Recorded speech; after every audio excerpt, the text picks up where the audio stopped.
Jack McLaren, just one of Patrick Brown's many problems. I'm Brian Lilley with the Rebel.media. By now, you've heard the news. Longtime Progressive Conservative MPP Jack McLaren, the man who represented the West End, Ottawa area riding of Carleton, Mississippi Mills, he's been booted from the PC caucus by Patrick Brown. He won't be allowed to stand as a candidate in the next election under the Progressive Conservative banner.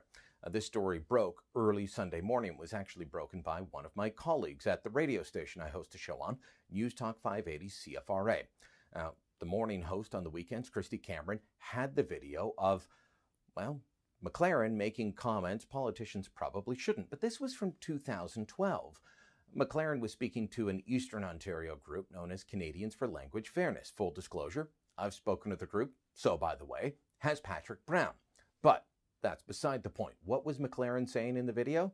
He was talking about a hidden agenda and speaking against French language rights. Yeah, I'm here in support of Canadians for Language Fairness, but you didn't mention the agenda would come up about language fairness in the Conservative re-election.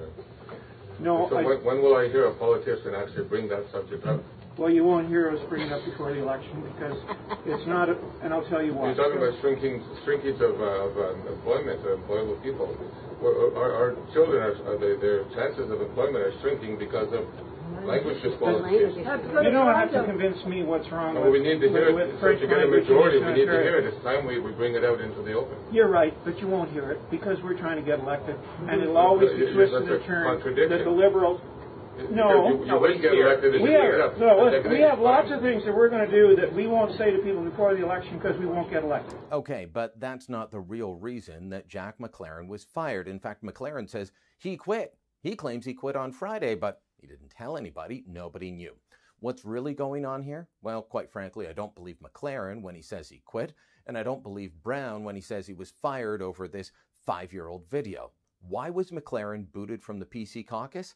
He was booted because everyone knew that McLaren was actually in talks with the Ontario Trillium Party. He has decided to join. He already had promotional material ready when he sat down with our own David the Menzoid Menzies to talk about why he left on Monday afternoon. David, I chose to leave the PC party last week. Now, this came about after being unhappy with a number of things at the PC party.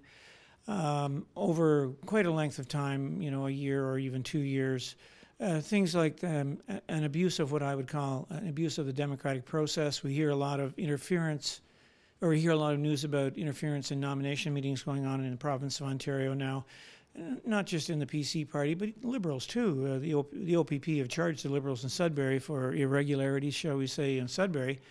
And basically what these irregularities mean is that parties are picking winners and losers as to who can be the candidate or not.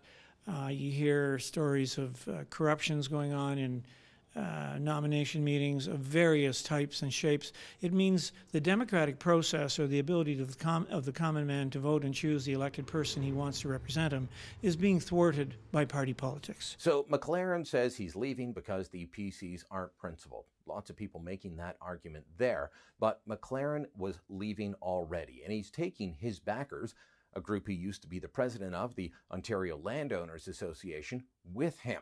This is only one of Patrick Brown's problems. He's got a breakaway group. The Ontario Trillium Party had no real organization before, but now they're going to get one. Could they split some vote? Could they take 1, 2, 3, maybe more percentage points away from the PCs in some ridings in the 2018 election? Absolutely. But as I keep saying, this is only one of Brown's problems.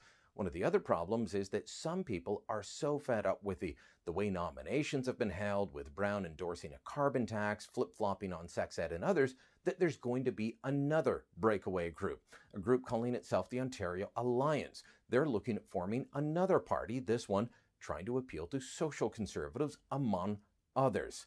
So another group that could peel away a percentage point, maybe less, maybe more, but still peeling away in what could end up being a tight race. On top of all that, Patrick Brown's caucus not happy with how he's been handling things, because all of these problems relate back to how Brown has been managing his caucus and how he's been handling the nomination meetings.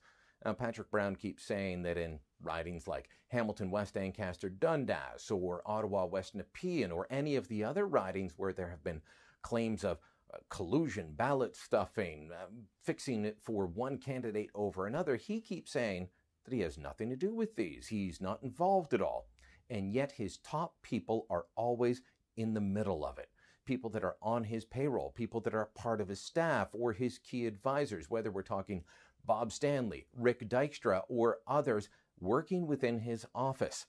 The latest, an op-ed in the Ottawa Citizen from longtime PC activist Marjorie LeBreton. I mean, this is someone who's been involved in conservative circles back to Diefenbaker being prime minister, back to the last campaign that was conducted federally by Train. And she's calling out Patrick Brown and how nominations are being held publicly. There's also talk of a major fundraiser for Patrick, someone who's raised more than $1 million for the guy, pulling his support because they're upset. And caucus, they're getting upset as well. Not one side or another, but all of them, because these problems come back to Patrick Brown and how he's been running things. We are just over 1 year away from the election. We know the Liberals have their own problems. There's talk of a revolt against Kathleen Wynne on a regular basis. She seems to have been able to quell that. But if Brown doesn't get a hold of his caucus, if he doesn't figure out how to deal with them, not punish them, not dictate to them, but how to work with them so that they're on side with him instead of feeling like they're excluded, instead of riding executives feel like they're being bullied by his henchmen, then this guy stands a good chance of grabbing defeat from the jaws of victory. This guy has a good chance of blowing what at this point is a huge lead in the polls. Why? Because at the end of the day, you need volunteers, you need activists, you need campaigners to go out there and talk to regular Ontarians that aren't paying attention to all this garbage. But you need those folks to talk to regular Ontarians about why you and your party, your cause, your movement is a better option than Kathleen Wynne or the Liberals, or heaven forbid, Andrea Horwath and the New Democrats. There's a good chance that Ontario voters in a year will still be fed up with Kathleen Wynne and her Liberals, the skyrocketing hydro prices, the meddling in the economy and everyone's private life, all of that. But will they turn and say they're going to go with Patrick Brown, who can't seem to manage his own party, or will they say, well, we're fed up with Wynne, so let's go with the NDP? If you think that can't happen, remember, Alberta, yes, Alberta, is still dealing with the hangover of people saying they wanted to punish the PCs in that party or in that province and elected an NDP government. BC is about to have a green NDP coalition government. This could happen. Brown needs to smarten up and smarten up soon. And that means ending all these shenanigans around nominations and treating his caucus members, his activists, his electoral district association representatives with the respect they deserve. Patrick, it's up to you. You got a year. Are you going to do it, or are you going to mess this up? If you like the Rebel video you just watched, make sure you never miss another one again. Click here to subscribe to our YouTube channel. And if you've already subscribed to the regular channel, make sure you subscribe to Rebel Canada. It's new, and it contains all the news the other guys don't see fit to print about Trudeau and company.